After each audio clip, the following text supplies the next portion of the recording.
Welcome to the Not Bobby Durkin show. Today we're going to talk about how does our defense look so far in fall camp. It's a big question. There's a lot of high hopes for the defense. We'll get into that in just a second. Hey, I'm Brian Knight. I am not Bobby Durkins, at least not here. Anyway, if you're new here, hit the subscribe button. If you've been watching for a long time and you haven't subscribed, subscribe. It helps the channel. And I do appreciate it. I looked at my analytics the other day, and it was showing thousands upon thousands of views, and only a small percentage has subscribed. All you people are lazy. Come on. I'm just kidding. Not really. Anyway, let's dive into Clemson football. So we are just a few weeks away from Clemson playing on Labor Day night in Durham, North Carolina, 8 o'clock, ESPN, against Duke. And I've done a video on Duke, and you go check that out. But everybody's been talking about the offense, and rightfully so. Garrett Riley, Cade Klubnik, what will we say out of the offense? What will we say out of the wide receiver room? That's obvious. That's the obvious question. But on the defensive side of the ball, what do we have? What are we working with? All right. So let's start off with some of the noise that is coming out of camp. Got Clemson Carson in here and Still Gamble. He's ready to go. So Xavier Thomas, what's up, Parker, he was part of the recruiting class that Trevor Lawrence came in with. So Trevor Lawrence came in with XT. XT has been riddled with injuries. He's had so many issues, and we're all pulling for him. So far, XT, and that's the reason he is on the thumbnail. Because, yes, we care for the rest of the team, but we all know who we're really paying attention to on the defensive side of the ball. I did a video last night on, how does the offense look? And I talked about injuries, Adam Randall, Troy Stellato. Those are big questions.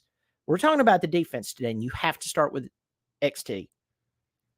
So far, he is healthy that I know of. I literally Googled before I came on this channel, literally just in case, within the 15 minutes of me setting up the video, to see if between that time and that time something came out that XT is something's wrong. And folks, I'm not picking at him. I'm not picking at Adam Randall. I'm not picking at Troy Stellato. But I'm telling you, there are people who they're not Ditzes, they're not Clutch, they are injury prone. Something is going on genetically. I don't know if there's some type of weird atmosphere thing. It just happens with certain players. So I want to be very careful that no one thinks I'm being disrespectful. But I'm just saying they're injury prone. He has not been 100% since he played as a freshman, and he had that lights out career. So far, XT is looking good. Everybody is talking about just how he's doing. He looks really, really good. And if he stays healthy, there's a great chance that this guy is going to catch a lot of people off guard. That's what we hope for him. I just hope that for him as an individual. Even if he played for another team, I would hope that at this point. So, some other names that's coming out of camp that you might want to pay attention to. Obviously, Ricoro, I always mess it up. Y'all forgive me. And Tyler Davis are looking ridiculous. When you have that seniority across that line, and you add in Justin Maskell, and then you go, well, hold on, TJ Parker. TJ Parker is here. Oh, how could we forget Peter Woods? These players are looking really good. And we need as much depth across the front line as we possibly can get. Now, remember, you have Vic Burley. He's another New guy, Clemson sign. In fact, I want to say, according to 24/7, he's actually the highest rated recruit that we signed last year. Just Peter Woods has just been so dominant across the board. Trey Williams, Peyton Page. So you want to see that. You want to see that ability to rotate guys in and out. So far, so good.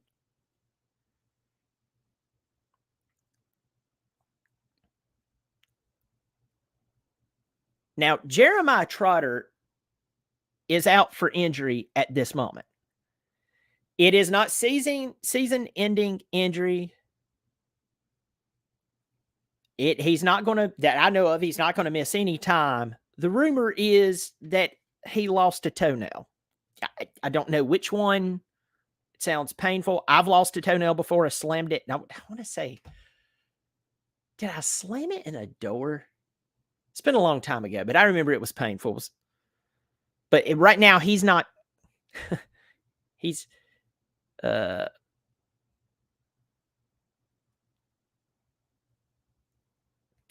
it just makes me want to gag. Barrett Carter, Wade Wood is. These guys are playing well, still looking good. Would have liked to have seen more depth within the linebacking crew. Going on to the secondary. And let's talk about the linebacker crew just for a second. Okay. Now, Khalil Barnes, if memory serves me correct, he had a pick six in the spring game. If I'm wrong, correct me. I know a lot of you will. So you do have him. You have Kobe McLeod. You have the true freshman, Jamal Anderson. Yes, the Jamal Anderson's son.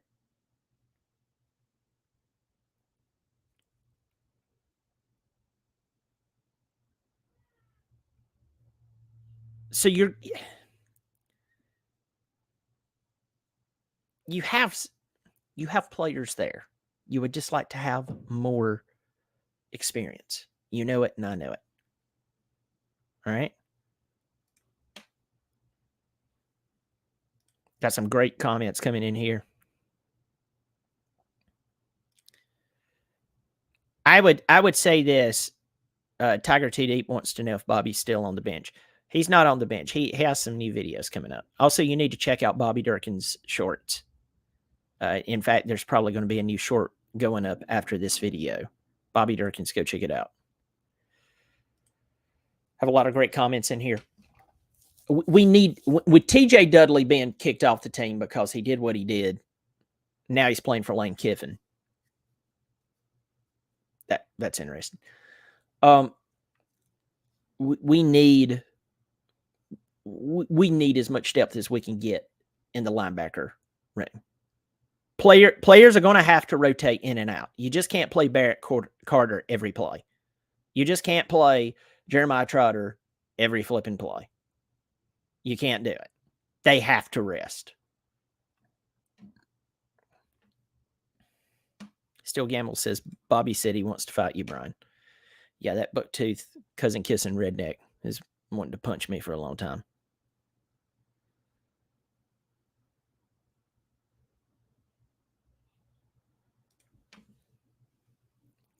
Going to the to the secondary.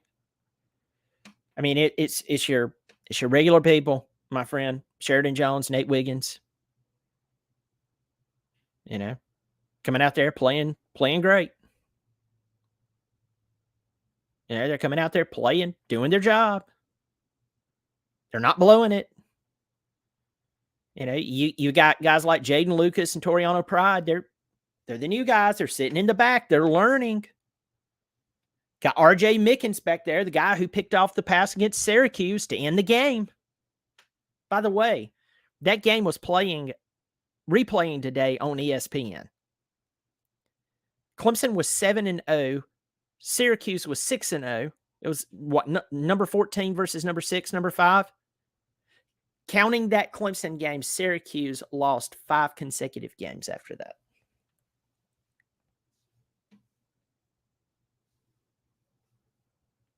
It's crazy. And by the way, remember, DJ was benched in that game. They had to bring in Klubnik to win the game, and then they turned around and what? Benched Klubnik. None of that makes sense. So in the secondary, Nate Wiggins, Jalen Phillips, Andrew Makuba, Sheridan Jones. That's who's slated to start, unless there's an injury. But you do have R.J. Mickens. You do have Toriano Pride, the sophomore. You have Jaden Lucas, the former 5-star out of Malden, South Carolina. You have A.J. Terrell's brother. He's a freshman. They're saying he's looking good. Hopefully so. We need that. So, with Khalil Barnes stepping up, with some of the players stepping up, so far, no injuries. I know you could say, and I did miss one, Vic Burley did get injured. He may be out a couple of weeks. Maybe, they're saying maybe a little longer, but who knows? Don't rush him back out on the field at 75% if he needs to sit for the first 3 or 4 weeks. And if that puts him in a better position to come out and play, let's do that. Let's take care of him. But with that said, the defense is looking pretty good so far. No major injuries. Of course, Jeremiah Trotter Jr., rumor is he lost a toenail. If that's a big toe, I'll tell you right now, that that's going to be a lot painful. That's going to be bad. That's going to be awful.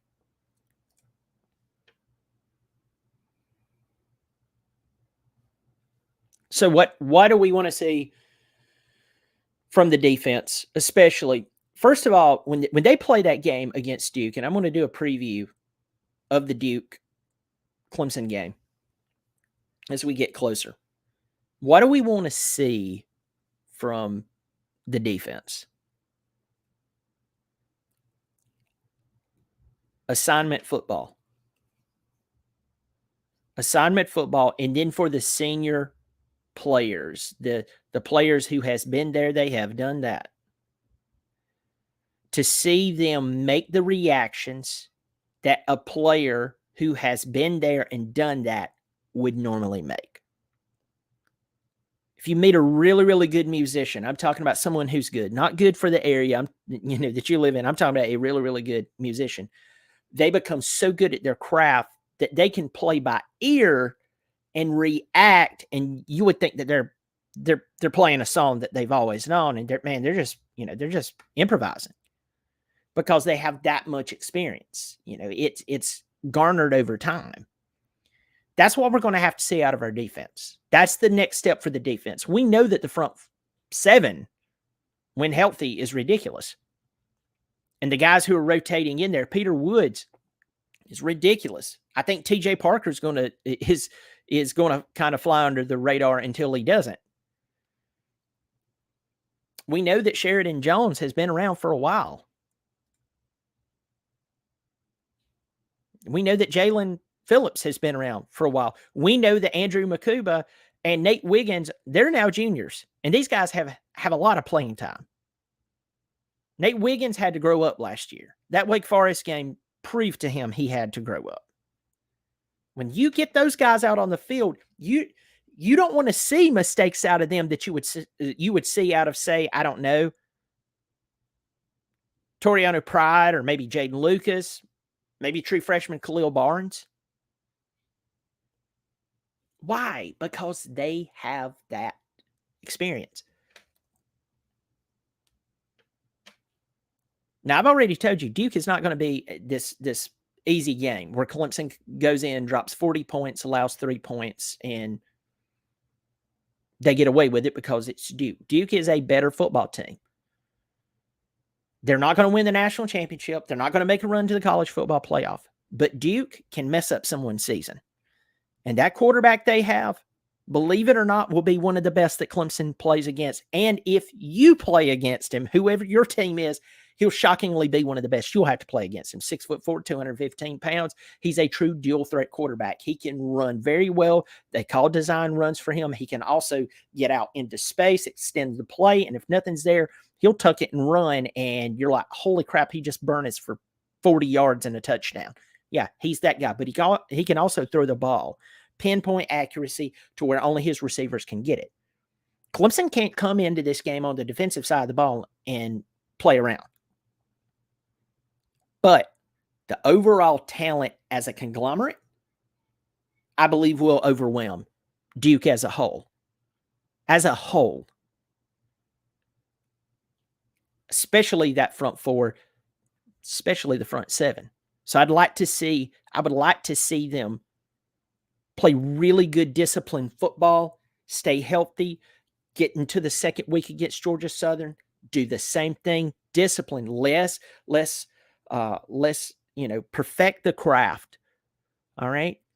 Let's get this down so that when you play Florida State, you're hitting on all cylinders. You have 3 games in that you're rating each other better. I mean, I know that they're going up against great players in practice, but those are your teammates. You might still be laying hits on one another. You might get into brawls every now and again because, you've got a bunch of testosterone filled, 18 to 22-year-old players who are out there, and they've been lifting weights. They've been trash talking. All of a sudden, tempers flare. That's still your teammate.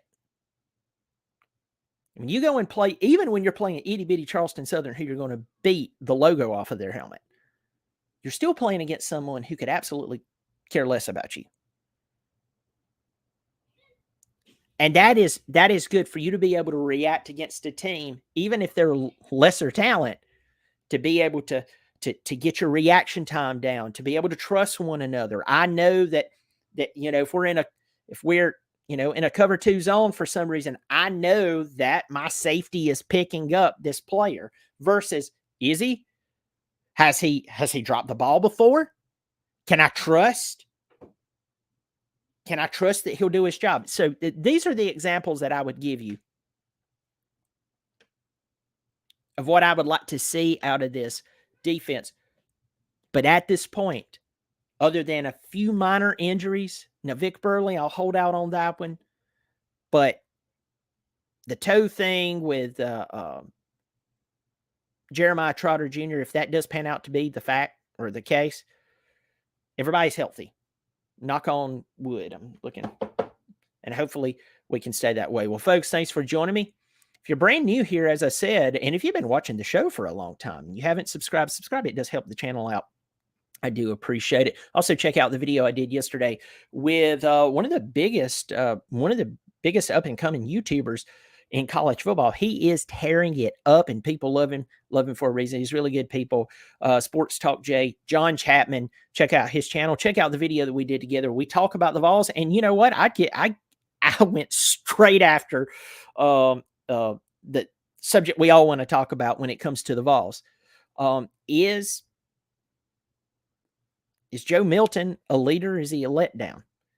And I basically started off with that one. So you want to check out that video. Thanks for joining me. I will have more videos coming up and more Bobby Durkins on his channel, though. I'm trying to figure out a way to get Bobby Durkins on here because I'm going to tell you, he keeps running his mouth and he keeps saying stuff.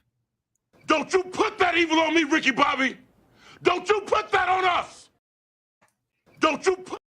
That's it. He better watch out. Folks, thanks for joining me. I'll catch you next time. And as always, go Tigers.